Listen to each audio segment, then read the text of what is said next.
त्यो ठुलो हुनु गइसकेपछि चाहिँ उहाँहरूलाई चाहिँ विभिन्न बसहरूमा राखेर अनि तपाईँले कहाँबाट थाहा पाउनु समाचारहरू यताउति उसको कति भिडियोजहरू आइरहेछ अनलाइन भनेर भन्दाखेरि ए काका यो अनलाइन यताउति आएको भरमा पर्दैन तपाईँले यो बोल्नु पर्दैन भनेर समय दिनु भएन सुन्नुहोस् भन्ने नोटिस पनि आएको छ आकस्मिक समय भनेको इमर्जेन्सी टाइम भन्छ क्या त्यसलाई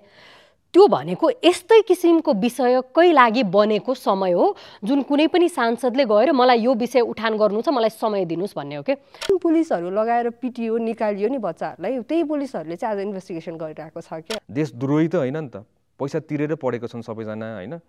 तर त्यही पनि यो इस्युलाई चाहिँ खासै प्रायोरिटीमा हाम्रो गभर्मेन्टको प्रायोरिटी लिस्टमा परेन